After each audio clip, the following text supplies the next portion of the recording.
Welcome, everyone. I think we're all really excited to be hosting this webinar about two um, new and I think contentious trials. Are we able to have the intro? Yeah, perfect. So, I think it's fair to say that both of these trials have not been fully adopted in almost any clinical practice along their whole scope of eligibility. And they have been contentious even at academic breast units, which hopefully the discussion today will highlight.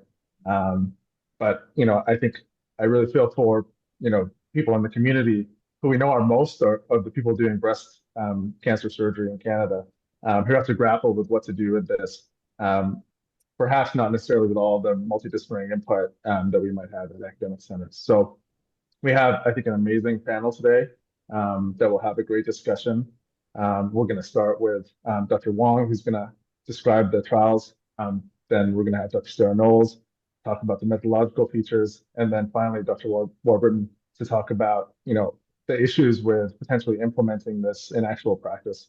And then hopefully after that, we'll have a very lively and robust discussion that will hopefully be a little bit controversial and really dig into some of the issues with implementing this in practice. There will be an audience poll section, so I hope everyone participates in that. And then there'll be a link in the chat where you just have to input your name and email so that we can send you a certificate for CME credits.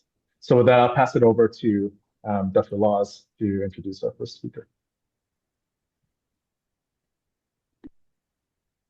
Perfect. Okay, so first up we have Dr. Stephanie Wong. She is an assistant professor of surgery at McGill Medical School and a breast surgical oncologist at the JGH Siegel Cancer Center in Montreal. She received her medical degree and completed her general surgery residency at McGill University, her MPH at the Harvard School of Public Health, and in 2019 she completed a breast surgical oncology fellowship at Dana-Farber Brigham and Women's Cancer Center and the Massachusetts General Hospital. Her clinical and research interests focus on surgical outcomes following neoadjuvant treatment, as well as high-risk patient populations. She directs the high-risk breast clinic at the JGH Stroll Cancer Prevention Center, and in 2021, she was the recipient of the FRQS Chercheurs Boursiers Cliniciens Award for research on optimizing surgical decision-making and prevention strategies for women at elevated breast cancer risk. So welcome, Dr. Wong. We look forward to your talk.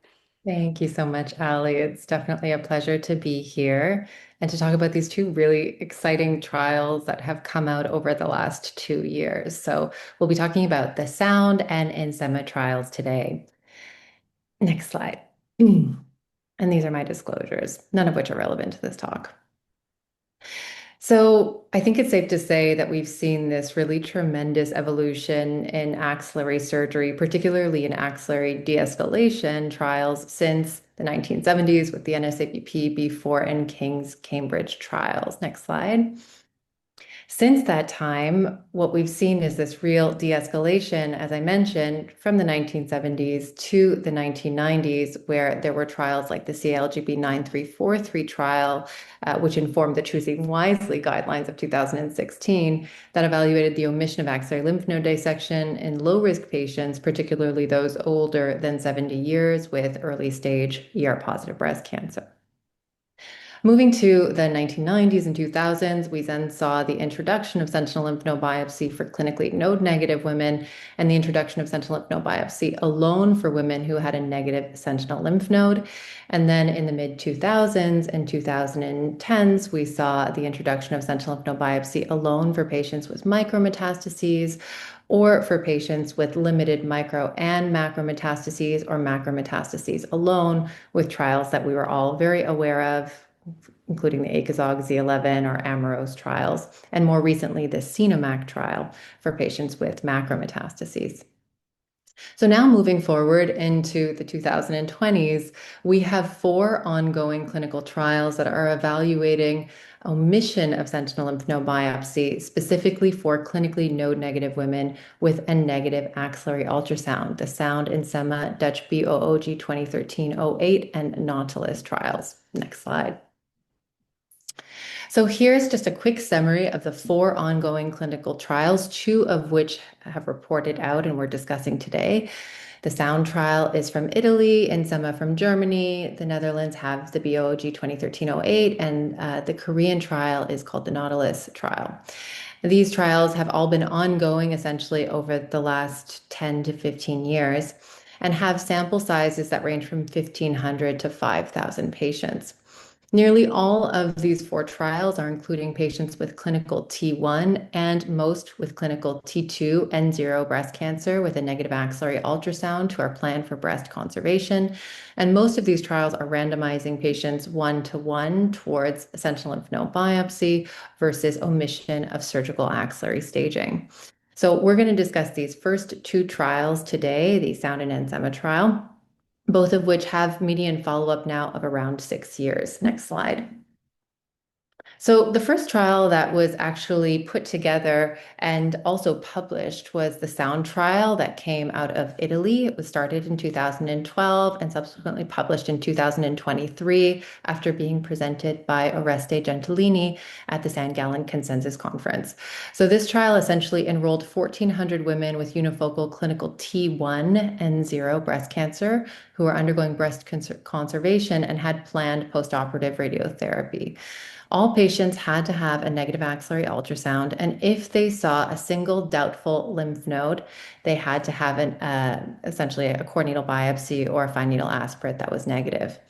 These patients were then randomized to no axillary surgical staging versus sentinel lymph node biopsy, and the primary endpoint was distant disease-free survival, but they also included really important secondary endpoints, including distant and axillary recurrences, DFS, OS, but importantly also quality of life and physical functioning that was validated or essentially evaluated by a validated questionnaire called the Quick-Dash questionnaire for arm morbidity. So if we look at the cohort characteristics, next slide, we can see that the cohort that was enrolled in this trial were primarily postmenopausal women. So the median age was 60, 78% were of ductal histology, 81% had grade 1 to 2 tumors, and almost 90% were hormone receptor positive, HER2 negative. So really representative of what we see in the upfront surgical population right now. And importantly, unlike the next trial we're going to discuss, the INSEMA trial, there was a small minority of patients on the SOUND trial that received partial breast radiation. So if you frequently perform PBI at your institution, then this trial could be applicable to your patients. Next slide. So here we have the final results of the SOUND trial. So you can see here on the right, distant disease-free survival, essentially completely overlapping in the 2 groups with a non-significant p-value of 0.66. What we can also see on the left side here in this table is that around 14% of patients actually did have positive sentinel lymph nodes if they were in the sentinel lymph node biopsy arm, but only 8.6% had macrometastases and only 0.6% had 4 or more positive lymph nodes. What was also really important as one of their secondary outcomes, and I think really widely appreciated, was the assessment of adjuvant therapy in this trial, because a lot of people argue that sentinel lymph node biopsy used as a staging procedure is really important to inform our adjuvant systemic and local therapy recommendations. And what you can see here is that there was really no significant difference in adjuvant hormone therapy, chemotherapy, or radiotherapy in these trials, or in this trial. Next slide. So next we have the INSEMA trial. This was a trial that was put together in Germany and Austria. It was first presented with the quality of life data in San Antonio in 2022. And then we saw the primary endpoint of this trial presented just last December. This trial was essentially the same as SOUND, except it included T2 and 0 patients who were undergoing breast conserving therapy and had a negative axillary ultrasound, but was significantly larger with a planned enrollment of 5,154 patients. And they underwent randomization 1-to-4 to no axillary surgical staging versus sentinel lymph node biopsy. But also, unlike sound, this trial included a secondary randomization, of which we don't have the results of yet, but essentially looking at patients who had 1 to 3 positive sentinel nodes with up to 3 macrometastases were undergoing a secondary randomization for sentinel lymph node biopsy alone versus completion axillary lymph node dissection. So essentially another Z11, but being performed in Europe and allowing the inclusion of patients with 3 positive sentinel lymph nodes. We're focusing exclusively on the first randomization today. Next slide. For which the primary endpoint of 5-year invasive disease-free survival was just presented and just published actually in March in New England. Next slide. So if we compare the cohort characteristics here, and this is the per protocol population, so only includes 4,858 patients, you can see very similar to sound. Median age was 62, like to sound 60 years. 89% of patients were over the age of 50, and presumably majority were postmenopausal. 73% had ductal histology, 96% were grade 1 to 2, and 95%, as opposed to 89% in sound, were hormone receptor positive, HER2 negative.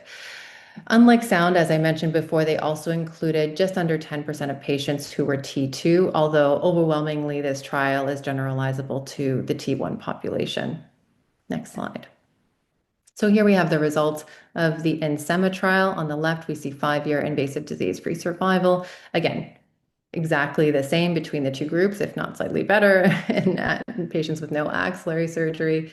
And then on the right, we see longer-term follow-up from their original quality of life and surgical complications data, which showed a significant reduction in long-term arm complications, including lymphedema, 5.7 versus 1.8%. in patients who had axillary surgical omission. Next slide. And so here, putting these two trials side by side, I know we're not supposed to do cross-trial comparisons, but these trials were essentially almost the same. You can see that the outcome that I think most people would be very interested in if evaluating whether or not sentinel lymph node biopsy technically played a role in local control and axillary relapses would be axillary recurrences. And what we can see across both of these studies is that axillary recurrences are less than 1% in both arms of both studies. So very rare event. Next slide. So in terms of relevance to clinical practice, these two trials now show us that postmenopausal patients with clinical T1N0 estrogen receptor positive, HER2 negative breast cancer who have a negative axillary ultrasound and are undergoing upfront breast conserving therapy can safely omit sentinel lymph node biopsy, and that omission of sentinel lymph node biopsy is associated with reduced arm morbidity, so it's better for our patients. It is important to remember that 85% of those clinically node-negative patients who meet criteria for these trials will have actually pathologically node-negative disease because our axillary ultrasounds have become so sensitive. That being said, 15% will have node-positive disease that we are technically missing. And omission of sentinel lymph node biopsy, fortunately, did not alter adjuvant systemic therapy or local therapy recommendations, but we have very little data on regional nodal radiation, extended endocrine therapy, and now CDK4/6 inhibitors with these trials. Next slide. I do think that the CDK4/6 inhibitor question has come up a lot in our own clinic as being a concern with the implementation of these trials and omitting sentinel lymph node biopsy.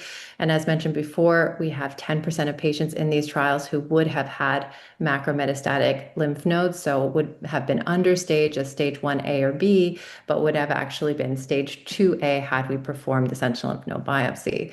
And these patients are ineligible for CDK4/6 inhibitors unless they have various pathologic features, grade 2 tumors with high Ki-67s greater than 20%, or high genomic risk, for example, with an oncotype DX recurrence score of greater than 26. Next slide. Next slide.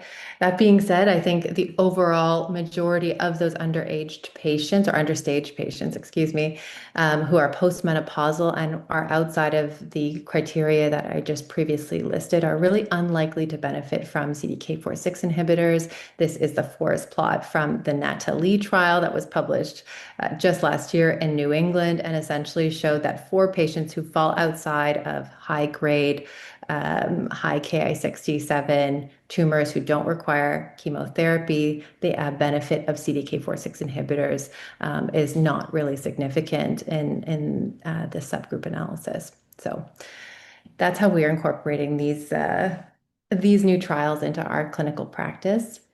And I look forward to any additional discussion. Thanks for your attention. Thank you so much, Dr. Wong. I just want to, first of all, thank you for that amazing summary, and then remind our audience, please, if you have questions throughout the talks, please put them in the chat so that we can address them in the panel discussion. And then the link for the CME credits is also now in the chat, so please fill that out so we can get these certificates to you. So second up, we have a good friend and former mentor of mine, Sarah Knowles, who is a leading breast surgical oncologist and general surgeon at Western University in London, Ontario. She's also the medical director of the breast care program at St. Joseph's Healthcare in London. She completed her medical school, residency, and fellowship all at Western, so she's fully inbred. But during that time, she did a master's of science in health research methodology at McMaster University, so she's perfectly suited to tell us about all the methodological aspects of these trials. So Sarah, please take it away and let us know why these two very well cited and highly published trials are either junk or great. Perfect. Okay, I will pull up my slides here. Sorry. Thank you for having me. I'm very excited to have this chat. We've been having this debate at our center for the last couple of months as these new trials are published, and we're starting to talk about using them more. And so this is very topical for us, and we're hoping to talk about some consensus type things with our own group, because I think it is something, and we'll get into this later, but thinking about how it impacts not just the surgical side of things, but obviously adjuvant care. So let me know if you can see my slides. Perfect. Okay, wonderful. All right. And thank you for the introduction. I appreciate that. A long time ago, Kerollos was my junior resident and then far surpassed me in his academic successes, but I appreciate the invite tonight to talk about these studies. So I have no disclosures, financial or otherwise, related to this talk. So I'm going to talk about the SOUND trial first, and I don't want to step on some other people's presentations, so I'm going to try to focus more on methodology, but a bit of an kind of quicker overview as we want to have time for some discussion as we talk about clinical implication. I'll kind of start with talk about the research question. And, we always start with, when we're thinking about reviewing a paper, is this a good question? Is there some evidence? Is there equipoise already? Is it clinical or applicable to our clinical patients? So for this trial, they looked at, or the main research question was, is the omission of a sentinel lymph node biopsy or axillary surgery in patients with a small breast cancer and a negative axillary ultrasound not inferior to sentinel lymph node surgery in terms of 5-year distance-free distance disease-free survival. So that was the main question. So I think we chatted a little bit already about choosing wisely and how some of the other papers have already set the stage for these types of questions. So I think overall this is a great question that we should be looking at, and it is well-defined research question. And so I'll just kind of move along here. There we go. So the study design is a prospective multi-center study. It was 18 different hospitals across European countries and and in Chile. Main site was Italy, and it was a non-inferiority design, phase 3 RCT, and it was randomly assigned between the two groups in a 1-to-1 ratio with no stratification. So the patient study population was between February 2012 and 2017. And there was, in terms of follow-up, about 5 years of follow-up after the last enrollment. And so this was the definition or the study population. It was patients any age, breast cancer up to 2 centimeters in size, so including only T1 tumors, clinically node negative, and so there was a preoperative ultrasound. If there was any concerning lymph nodes, an FNA was done for an isolated lymph node, and there had to be planned breast conserving surgery as well as radiotherapy. These were the exclusion criteria. And the two groups were either sentinel lymph node biopsy or no axillary surgery. And so the one thing that was interesting about this study, and again, this is not what the focus of the study was, but if there were lymph nodes involved with metastatic disease, the patient had to go on to an axillary node dissection. And so because the study was started recruiting patients prior to sort of us fully implementing Z11. This is kind of why they had that piece to it. So that's just something to note as well as part of the study. The primary endpoint was distance disease-free survival. And then the secondary endpoints were listed here.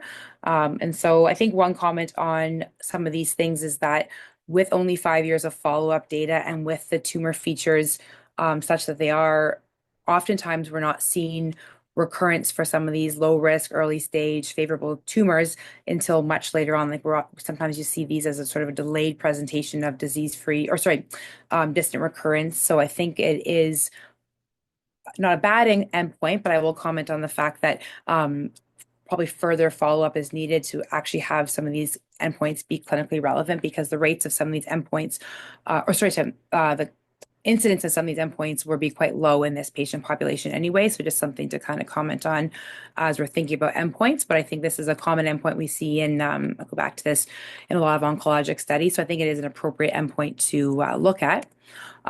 This is just sort of a bit of a patient flow diagram taken from the paper in terms of how many patients were enrolled and then randomized. And then you can see that the numbers randomized and then eventually included in the final analysis. And in terms of those who were lost to follow-up or discontinued for various reasons, I think the numbers are reasonable. I think overall it's sort of, oops, I think I have a slide about this. So go back, sorry about that. It is an intention to treat analysis, and overall the numbers lost would be reasonable, kind of comparable to the two groups. So I think that is appropriate in terms of thinking about these results. I didn't pull up all of the baseline characteristics as we kind of talking about this in other presentations, but overall, I would say the table 1 baseline characteristics are fairly similar. So that would suggest that randomization was successful, if you will. And again, these are sort of the numbers that we were looking at, and that's based on this last table here, our last flow diagram there. This is kind of just a couple basic points in terms of the outcomes. And I know other talks are going to review the results, but overall, they did achieve non-inferiority in terms of their design, and they have various sample size calculations described in the paper that I think are relatively reasonable in terms of, again, low rates of some of these outcomes. So, and again, there was adherence to protocol, analyzes intention to treat, and about 30 or 40 per group were not included. And again, that flow diagram has sort of indicated the reasons for that. So, overall, the conclusions were omission of axillary surgery was non-inferior to a sentinel lymph node biopsy in patients with small breast cancer, negative axial ultrasound with respect to the distant disease-free survival. Basically, the authors concluded that you can omit axillary surgery whenever, and they sort of made this caveat because we're talking about how this changes other adjuvant therapy, but basically you can omit axillary surgery in these patients whenever the lack of pathologic information does not affect the post-operative treatment plan. And I think Stephanie had alluded to that earlier in terms of other adjuvant therapies that now have access to that were not necessarily available during some of these studies and recruitment. So that is that's kind of my conclusion from, and so I guess I would agree with the author's conclusions, and I think it is a relatively well designed trial, as I did comment on talking about the different components of it. So I think it is something that we can definitely use going forward in terms of implementing some of these things into practice, of course, with the caveats that I already discussed, and I think this will come up in some of the discussion later on. So I don't want to comment too much on that now. So the next trial is the INSEMA trial. And this is, again, a recent publication in the New England Journal of Medicine. And again, I think it's, some of the questions and design are relatively comparable to sound. And so I think, again, this is a great question. There's research, there's evidence out there as sound was published before this. So again, I think it's a decent research question. And the question is the omission of axillary surgery in patients with clinically node-negative invasive breast cancer with tumor tumor size less than 5 centimeters, non-inferior to a sentinel lymph node biopsy with respect to disease-free survival. So they had a slightly different primary endpoint. And I will comment also on the fact that they INSEMA did include tumors that were T1 and T2, so anything less than 5 centimeters. So this was slightly different than the sound trial. This is the German breast group, and this was this that had ran the trial. It was prospective, multi-center. It is included 142 sites in Germany and 9 sites in Austria. Again, a non-inferiority design. It was a randomized controlled trial, and interestingly, it was randomly assigned in a 1-to-4 ratio from surgery surgery admission to sentinel lymph node biopsy. So just commented on that. It was not a 1-to-1 randomization. Patients were recruited between September 2015 and April 2019. And again, I believe there was about 5.5 years of follow-up data available at the time of publication in terms of all the results included for the analysis. The patients were basically any age, again, clinical tumor size T1 or T2, node negative, and this was based on clinical assessment and imaging negative. If an ultrasound, the ultrasound done preoperatively, if cortical thickness was greater than 2.5 millimeters, or there was a replaced fatty hilum biopsy or FNA were done before randomization. You had to have planned breast conserving surgery, and radiation was conventional fractionated radiation or moderate hypofractionated. The axilla was not specifically targeted, but there were high tangents included in some of the radiation patients in patients who had 4 or more nodes involved.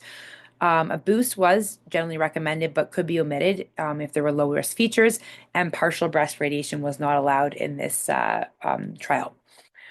The follow-up in terms of what kind of clinical follow-up is, and interestingly, Sound did not talk as much about the clinical follow-up and the intervals, but this was more well described in the trial or in the INSEMA trial, and it's basically a standard follow-up every 6 months for the first 36 months and then yearly, and they included both annual mammogram and ultrasound. And there were different time points where they actually collected results, and I will get to that in a second. The 2 study arms were sentinel lymph node biopsy or no axillary surgery.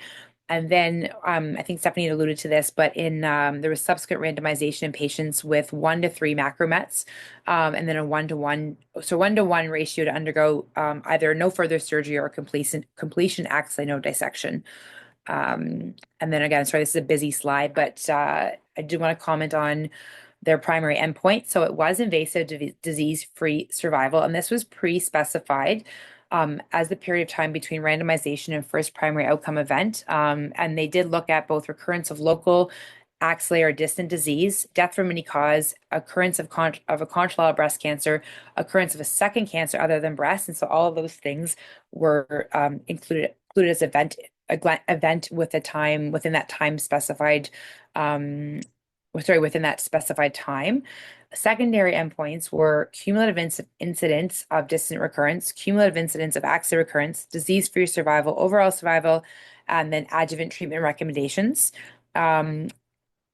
While they actually had a protocol amendment, so fewer patients had positive sentinel lymph nodes than were initially thought, and so invasive disease-free survival was downgraded to a secondary outcome, and this was a protocol amendment. Other secondary outcomes are listed here. And the one thing I thought was interesting is they did look at some other quality of life measures, which I thought were really important because these are some of the things that actually are probably pretty impactful for patients. So I will comment on the fact that they did include this as part of the results. And I think that's actually a really important part of the study. So that's one other thing to comment on as well. Sorry, this is a very small slide. I was trying to fit it all into one page. Basically, it shows the different the number of people that were approached for eligibility, and then the patients who underwent randomization, et cetera. And there's the various reasons why they were excluded or did not meet randomization or did not make it to randomization. Sorry. And then in terms of results, again, table 1 base characteristics were relatively similar. So good job for randomization. This is a kind of summary table of some of the results in terms of the different primary endpoints between the 2 groups. And again, they did achieve their non-inferiority based on the sample size calculation that was detailed in the paper, analyzed per protocol as well. And their overall conclusions were omission of axillary sentinel lymph node biopsy does not compromise survival in patients with early stage clinically node negative breast cancer who plan to undergo breast conserving surgery. Their overall conclusion was de-escalation may be suitable for patients 50 years or of age or older, low risk, grade 1 or grade 2, hormone positive and HER2 negative with clinically T1 tumors. So I'm just going to comment on the fact that the reason they put this as the conclusion is that even though they included tumors up to T2, the vast majority of tumors in their analysis were T1. And actually, the overall average size of the tumor was around 1 centimeter. So it's very interesting that there probably was a bit of a selection bias. Maybe you can comment on that, that patients who had larger tumors were probably maybe not approached for even despite meeting criteria, may not have been approached to be included in the study. So I think that is something they did comment on in the paper as well, as about a bit of a selection bias, because even though they were eligible for inclusion, the vast majority of patients in this trial were T1, and I think that's why their conclusions are such that they are focusing on T1 tumors only. And so I think this will probably come up in the discussion in a bit, so I won't talk too much about that because I just wanted to kind of go over the paper. And again, I think some of the calculations are more complicated when you have a non-inferiority design, but overall, I think both papers are reasonably well done, and you can see based on the results that I think that we should believe them. And obviously, there's some caveats to these things, and we'll talk about that probably during our discussion, especially in the context of the T1 versus T2 tumor. So I will end my comment on the methodology part there to hear, and we can wait for the discussion to have to chat more about some of those caveats, I guess. Wonderful. Thank you so much, Dr. Knowles. That was great. I'm going to introduce our last panelist, Dr. Warburton. So Dr. Rebecca Warburton is a breast surgical oncologist at Mount St. Joseph Hospital in Vancouver. She completed her medical training and general surgery residency at the University of Saskatchewan. She then continued her oncology training at the University of Toronto as a fellow in breast surgical oncology. Dr. Warburton is the medical director of the Providence Breast Center and the regional lead of the breast tumor group at the BC Cancer Surgeon Network. She is the program coordinator of the UBC General Surgery Residency Program.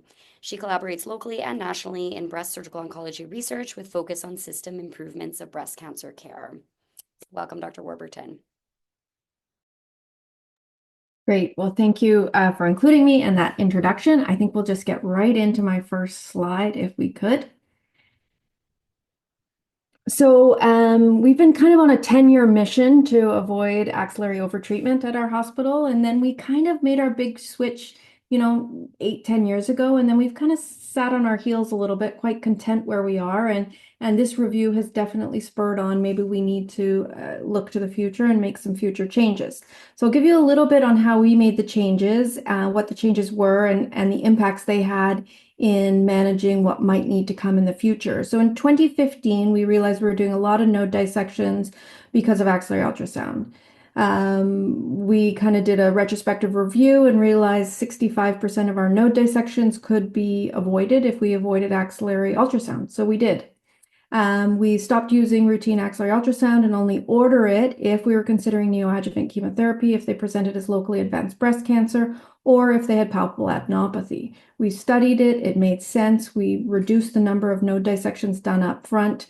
We didn't overtreat with chemotherapy because we had node positive disease on an ultrasound, and we've had no changes in our outcomes or our reoperation rate. So we felt that that was a good change and quite successful.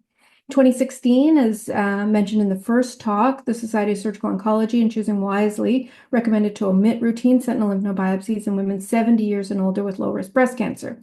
At that time, we had a lovely Calgary elective resident named Dr. Alison Laws, who is our moderator today, who joined us in Vancouver for an elective, and we decided to rope her into doing our review on this patient population. Turns out, after that review, followed by our BC Cancer Breast Cancer Outcome Unit under the direction of Elaine McKevitt, who I think popped onto the call, really transformed how we manage this in BC.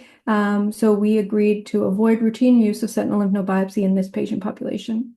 In 2018, 2019, there was increased acceptance, all without an axillary ultrasound, relying completely on a physical examination. However, we saw that other groups started to try to de-escalate, and as it's mentioned in the other talks, knowing the nodal status does impact other groups' abilities to de-escalate in medical and radiation oncology. So we're slipping back to a little bit more sentinel node biopsy, or at least haven't kind of persisted with these changes. Next slide. So what I do now is shared decision-making with the patient because I need them on my side when they get to BC Cancer. I need them to be knowledgeable and understanding of the options, because any little, crack in there, then they come back to me with concerns. So I discuss this option right off. It's not routine for me. It's an option for patients. I don't need an axillary ultrasound in this 70 and older group. I tell them right off, it may impact what other groups are willing to do for you. Not everyone can de-escalate based on current literature. So what we choose to do might change what other groups choose to do. And for us, we have to accept hormone therapy, and that's the biggest barrier in my patients. That's probably something we can lighten up a little bit, but that is the current way we manage our patients. And then our patients have to be really accepting of potential understaging and the unknown. And you can tell within about 20 minutes of meeting someone if they're going to accept the unknown or not. So some patients are just better off getting their sentinel node biopsy. The patient who's highlighting their pathology report with their grade and what does mitoses mean, that's someone who probably doesn't like an NX on their final pathology report. That's probably someone who deserves a little more discussion, and you just do the sentinel node biopsy because it's going to just make everything a lot easier. Next slide. So my real world experience is what I got tasked to do. So thank you, Ali, for giving me the less onerous job out of the three of us.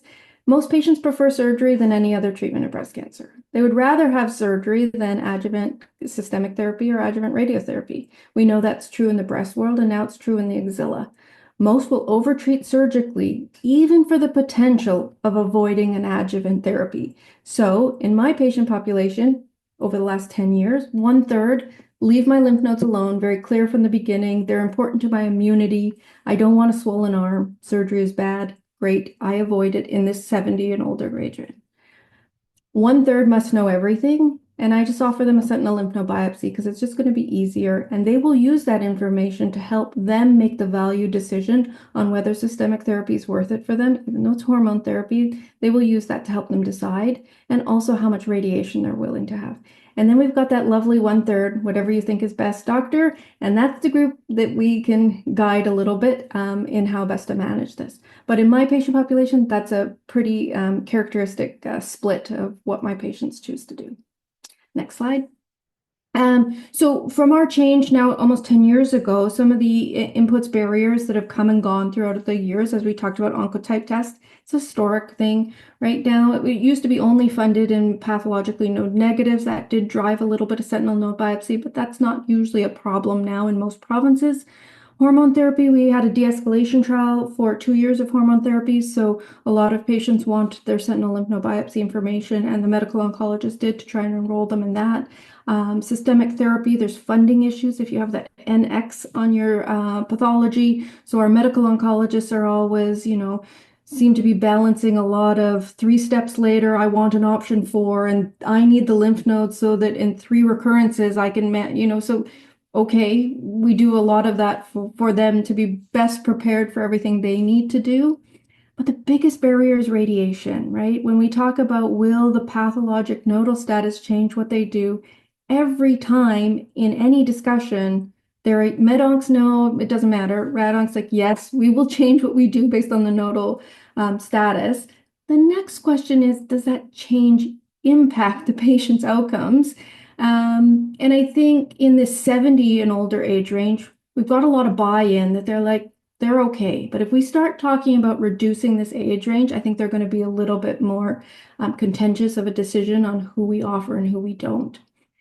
We used to give everyone a general anesthetic, so avoiding sentinel node biopsy was kind of intriguing to a patient because then they could avoid a general anesthetic. Now we avoid general anesthetics for everyone. Everything's done under regional nerve block and sedation unless you're reconstruction or bilateral cancer. So that's not that kind of carrot that patients really want. So, they're avoiding the general anesthetic anyway. Sentinel node biopsy isn't that much longer of a procedure, doesn't change much. So most are opting, if they get an opportunity to choose, many will choose the sentinel node procedure. Next slide. So moving forward, when we saw Sound trial, it did get reviewed at BC Cancer Summit in November 2023. Didn't move the needle at all. Surgeons didn't push. We like our current model. We like not having the axillary ultrasound up front. We like choosing that option when we need it to help us make a decision. Then the evidence started mounting, and then last month we got the ASCO guidelines of April 2025. So with the mounting evidence, we probably have a responsibility to review this and make sure we have a multidisciplinary plan for these patients. The current 70 cutoff that we have might need to be reduced, but it does give us some thought in how we move forward. Our biggest barrier to do this is really this routine axillary ultrasound. It's fine, but I have about 12 different imaging facilities that filter into our breast center with variable reporting, inconsistent quality. Even in the studies, they say we can't really tell you what a positive lymph node is, right? It's variable in all the studies. So really consistent reporting is going to be needed. And then the management of N1, clinically N1. So you get that, nothing palpable, you get an ultrasound, you get a biopsy. It can't lead to neoadjuvant overtreatment, and it can't lead to more upfront axillary node dissections. We've been there, we've done that, we don't want to go back to that. But I think we're beyond that. I think we've got some tailored axillary surgeries that we can do, and I think everyone's a little bit more comfortable on who can have neoadjuvant even at the T1N1 or T2N1 breast cancer. The other biggest issue is everyone just needs to believe the ultrasound. So many people don't believe it. Not surgeons, we're usually pretty good. It's our colleagues who will start second guessing. Well, your lymph node was only 8 millimeters, but the ultrasound said it was 10 millimeters. Do you think you missed it? What's a false positive, false negative? So if it's negative, just believe it, move on, we'll move on. But I'm not convinced that's going to happen. So that's kind of one of our barriers. And then a big barrier is our fee guide, right? In most provinces, breast cancer is treated by general surgeons who treat a variety of other things. And if we remove more and more sentinel lymph node biopsies, we really have to look at the fee schedule for breast surgery. It's going to be less and less interesting for a general surgeon to do if the most financially viable part of the surgery is taken away. Not why we should or shouldn't adopt this change, but definitely looking at if you treat an umbilical hernia, you're going to get paid similarly to if you do all the work into a breast cancer. We need to make that shift to make the breast portion of that a little bit more enticing for a general surgeon to still participate in breast surgical oncology. And that's my summary. Thank you so much. That was fantastic, covering all the nuances I think that people are grappling with, and even some that I hadn't thought about. So thank you so much for that. We have just over 15 minutes left, so I think we might skip the audience poll because I think it would be great to have some healthy debate and really dig into the controversies, especially after that talk that we just heard. So Dr. Laws, I don't know if you want to move on to the summary slide with all of our thoughts. Yeah, so just to kind of put everything together, we did ask each of our panelists, as well as Dr. Wanis and I as the moderators, to sort of put together, how have we implemented this data in the real world? So here you have it. I'm not going to go through this in detail. I really wanted the audience just to have this as somewhat of a reference slide. Here's what's going on at 5 different institutions, 4 of which in Canada, and 1 of which at Dr. Wanis' institution at MD Anderson. Here is how people have started to implement this. So I'll just kind of leave this up there. And then we can kind of move into questions. Awesome. We have a bunch of questions in the chat, so I appreciate that. But I was hoping to kick this off with a question that I'm inspired by the last talk to ask. So, we know that a lot of breast cancer surgery is done in the community in Canada. And so, what do you say to the community surgeon who reads these trials, comes to our session, and hears how good these, leading trials are, how the survival is the same, tells their patient with an early stage breast cancer that, you don't have to have a sentinel lymph node biopsy, does the breast surgery, and then sends them off to a medical oncologist at a, secondary or tertiary center, or a radiation oncologist. And there, the patient gets the news that, well, because your surgeon didn't do your sentinel lymph node biopsy, now I have to do XYZ treatment, or you're not eligible for this treatment. And the patient goes back and says, what the heck? What's going on here? So how do we work with, if we're going to adopt this, how do we work with community surgeons to be able to make what is really a necessary multidisciplinary discussion happen so that patients don't have that experience? And it's going to be different, center by center, I think. So I'm curious. I don't know who wants to kick us off, but anyone who wants to talk about that.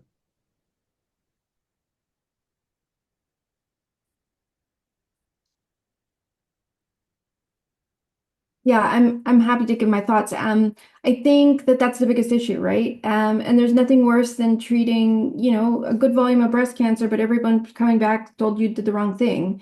When you're trying to treat based on the evidence and do the right thing. So we really have to engage our medical and radiation oncologists that this is the change we see. We have to drive that as surgeons, that this is our standard. And then once we decide it's our standard, make sure that it filters through all the communities that treat breast cancer, so that we can all stick together. Because, if we stick together as surgeons, I think we've got a better way forward with our radiation and medical oncologists. But I'd be happy to hear the other people's thoughts. I agree with that. Sorry, Kerollos, I don't know if you mind if I jump in there. So the one thing I think is important is that, like, for example, London, we have a huge group of amazing community surgeons that support our breast cancer patients, and a lot of the referrals then come to London through the cancer center.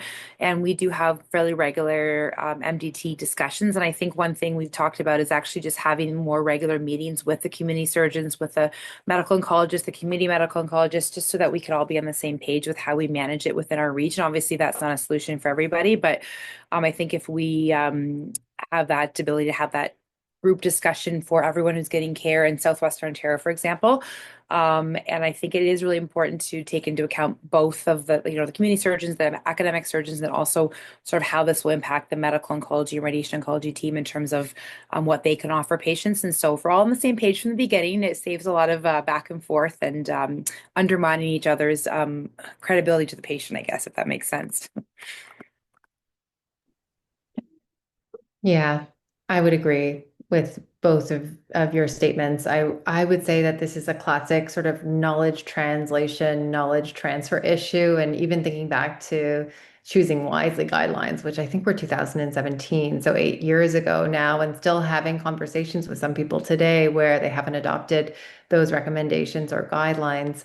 I think it's going to be, another decade of trying to de-escalate sentinel lymph node staging for a lot of people. I think for certain, emphasizing that we're doing this in a patient population where negative axillary ultrasound is paramount, and that is your axillary staging procedure, quote unquote, is performing that negative axillary ultrasound. Certainly the ASCO 2025 guidelines are going to support surgeons who are moving towards de-escalation in this highly selective patient population, but who are really the majority of our breast cancer patients, this postmenopausal ER positive, HER2 negative population. So I think it'll be interesting to see the implementation of sound and INSEMA over the next 10 years. I think this is a great place to start, really, is getting a consensus across all of the country and then allowing that to percolate into community general surgery practices. When we put this slide together, we did see that most places seem to be adopting this specifically for grade 1 and 2 tumors and not grade 3 tumors. Would any of the panelists like to comment on where that comes from? I'll remind the audience that in sound, about 20% of patients had grade 3 tumors. In INSEMA, it was small. It was like less than 5%, I want to say. So just curious what panelists think about that, what the discussion has been about that. Yeah, I think we all sort of know the classic clinical pathologic characteristics that predispose patients towards positive sentinel lymph nodes or PN positive disease. So high grade tumors, patients who have larger tumors, T2 tumors, which I think led to the reluctance in putting T2 tumors onto the INSEMA trial. So patients, themselves don't really know or are not necessarily asking, but I think surgeons themselves are kind of choosing which patients they would, on a case-by-case basis, be more comfortable offering sentinel lymph node biopsy versus completely de-escalating. And for certain at our institution, that's grade 1 to 2 tumors in patients who are T1, where we feel as though the rate of having a positive sentinel lymph node or pathologically node positive disease, particularly with macrometastases, is really very compatible with what you see in sound and INSEMA on the order of 10 to 13%.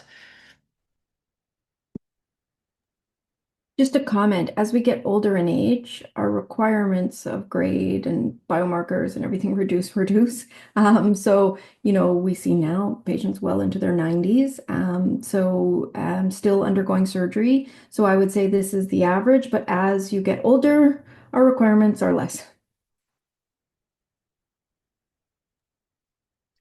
We have some great audience questions, so maybe we can tackle some of those. The first one asks, both of these trials in general use whole breast radiation, which may partially include the axilla. So what do you guys think about implementing this with partial breast radiation or in settings where that's usually practiced? I can take a stab at that. It's funny, at McGill, we have one institution that uses much more frequently partial breast, whereas at our institution, our radiation oncologists tend to treat with whole breast radiotherapy. I think in the setting of whole breast radiotherapy, we know from studies that about 75% of patients will, with their whole breast treatment fields, involve level 1 of the axilla. And so I think that's why people just generally feel more comfortable, like also in Z11, having whole breast radiotherapy in this particular patient population, just because you are getting quote unquote some axillary coverage for quote unquote local control, even though I think a lot of us believe that in the clinically node negative populations, sentinel lymph node biopsies are more of just a staging procedure. But I think given that, we might have more consideration from our radiation oncologists around implementing this in the PBI population. I think actually they would feel much more reluctant offering partial breast radiation in patients who don't have documented node negative disease, which I think is also consistent with ASCO guidelines, if I'm correct. Okay, we have another question here. The data is all for BCS, eager about patients who choose total mastectomy and the inability to do sentinel lymph node biopsy later. Is anybody on the panel omitting sentinel node in the context of mastectomy?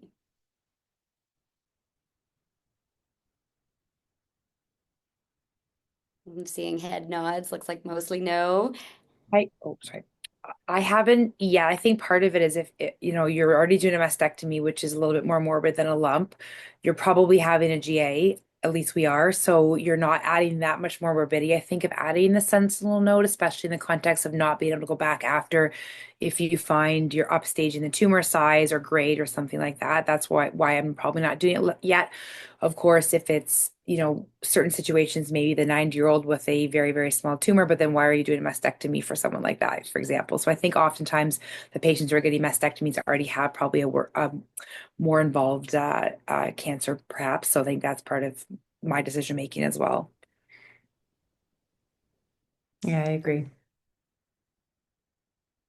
Yeah, and I think, there is some data related to quality of life that would also support that adding a sentinel node in the context of mastectomy doesn't have the same kind of quality of life implications, because a lot of those things that we see after sentinel node, we already see after mastectomy, right? The shoulder stiffness, pain. So there's some, I would say, quality of life data to support that it doesn't add as much downside in the mastectomy setting as it does in the lumpectomy setting. I'm going to combine a couple of the questions here. I think they're related. First of all, compliment from the chat about all of our panelists that this has been a great session. So thank you for sharing all your talks. One of the questions was, for people who are implementing this in their centers, are all patients being reviewed at a multidisciplinary team conference discussion, or are they being seen in consultation by MedOnc or RadOnc ahead of time?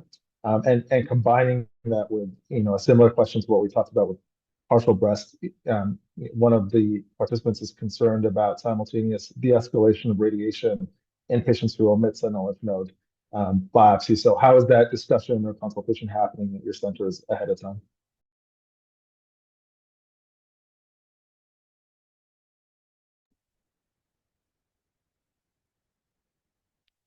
I can take a stab at that.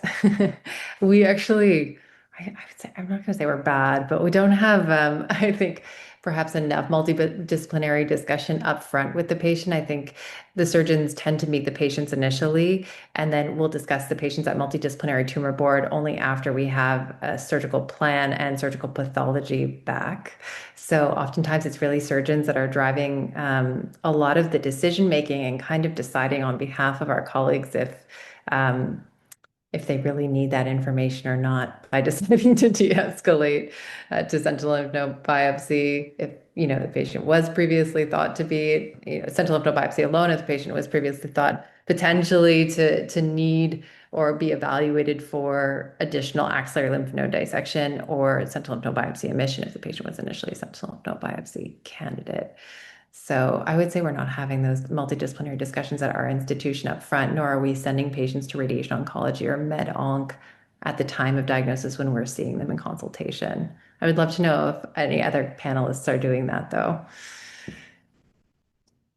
We've started, but we don't have this age criteria in our pre-treatment round. So it is around after we've seen, but before any treatment. We try to review everyone with an opportunity to de-escalate. But this hasn't been a target group that we've really selected. We're making these decisions mostly on our own, but the surgeon does have the opportunity to get input.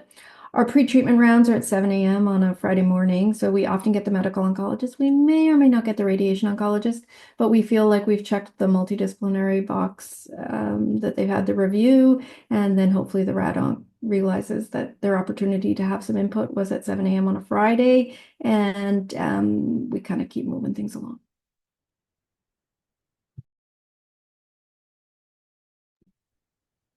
Yeah, same in Calgary. We're not reviewing them ahead of time, and I would say based on this slide, it looks like that's not been the standard practice in most Canadian places. An interesting question here. So if there are discordances between the preoperative biopsy and the surgical pathology, so let's say someone gets upstaged from a grade 2 to 3, or if there ends up being LVI, for example, on the final pathology, what are the panelists doing in terms of going back for sentinel lymph node biopsies in patients who don't end up meeting the criteria on final path?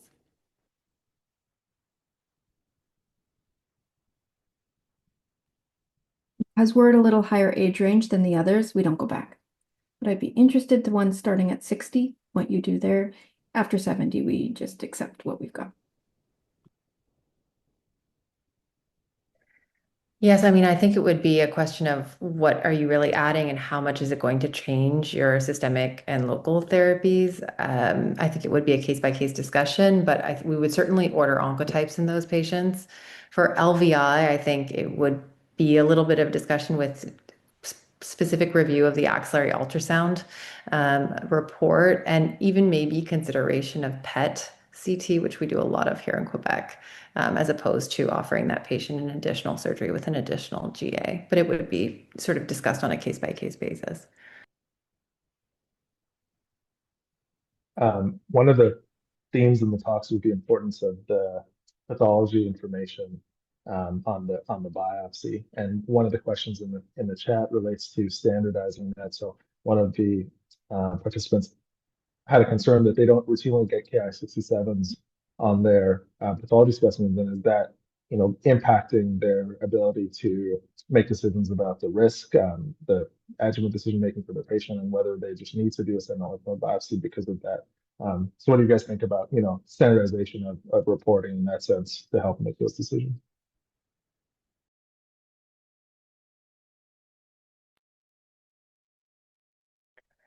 I would agree. We also actually don't get Ki-67 on our biopsies, although we are starting to get them routinely on our surgical specimens. And I think it's something that the medical oncologist historically, before we had routine Ki-67 on our surgical pathology, would request if they needed that information to advise around abemaciclib eligibility, and now will be sort of around NATALEE ribociclib eligibility.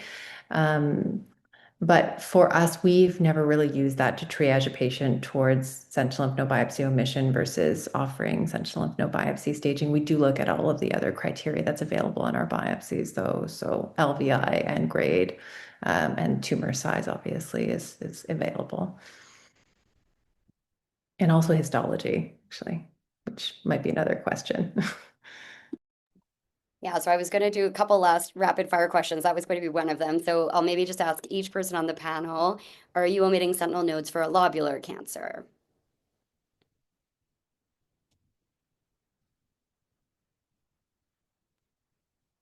Yes, if they meet all the other criteria. Yep. Dr. Knowles looks like a yes. Yeah, if they meet other criteria, exactly, yeah. And Dr. Wong, it sounds like maybe not for you guys. I think we would essentially address it on a case-by-case basis, depending on the age of the patient. And we often do preoperative MRI only in lobular histology patients to assess clinical tumor size. And so if it was just a T1 very tiny lobular that magically got picked up on a screening mammography, then I think we would offer it. Okay. What about multifocal disease? We're doing it exclusively in unifocal patients. Okay. Looks like Dr. Knowles the same. Dr. Warburton, how do you guys feel about that? I am indifferent. I think just because I'm at the 70 age range, right? Like I think we're in a little different scenario. Can I ask a question for those going under the age of 70? Is it optional? And what patients opt in and what patients opt out? Or do you just say this is now our recommendation, we don't offer it? Or is it a discussion? Yeah, I think it's so much framing, actually. Oftentimes we say there's this opportunity now to be able to avoid sampling your sentinel lymph nodes because we've had studies that show that it doesn't change our treatment recommendations and it's associated with slightly lower surgical complications. Are you interested in that? But I agree with you around your breakdown of the patients themselves in terms of wanting that additional information. We have some patients that love that. And you can see that when you offer it to them, they feel really uncomfortable with omission and they much rather have the information. Whereas you have other patients where you frame it to them in a way of, we have this opportunity to de-escalate and they're thrilled, and I think based off of that, you can really choose. And then those patients who are whatever you say, doctor, you kind of go with your consensus recommendation.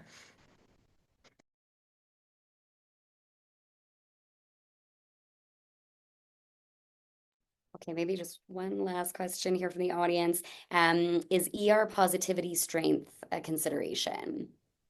So a 10% versus a 100% was the example they gave, but is there a threshold where people get less excited about comfort with this?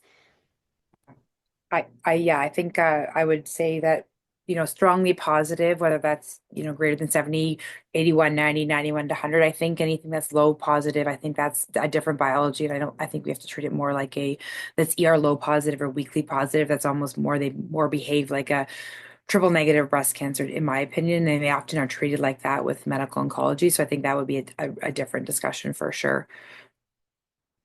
Agree completely. Even the patients with PR low disease, where you're looking at more of a luminal B tumor, I think we'd be much more nervous about de-escalating in those patients versus patients that are luminal A, strongly ER/PR positive. Can I ask a really quick question? I know I think we're over time, but I have a very, very quick question if possible.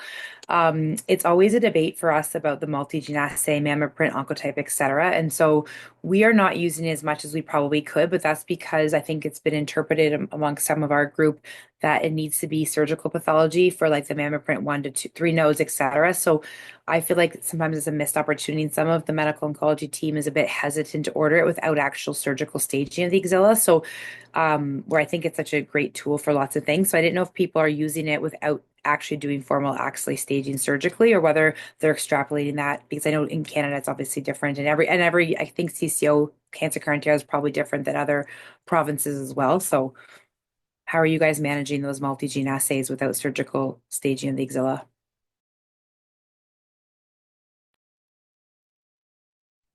I would say that most of the time, if we're thinking about surgical de-escalation, you're not really thinking that this patient is going to need chemotherapy. So ideally, you're not thinking as much that this is the perfect patient to order, say, oncotype or mammoprint, but we will use it not infrequently for these patients to advise systemic therapy just because our med oncs tend to order it, but they do order it mainly on the surgical pathology, as you guys do.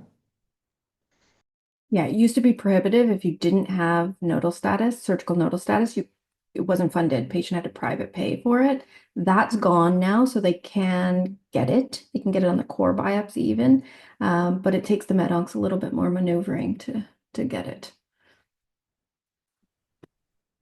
Yeah, I know our med oncs have been just sending it as a PN0.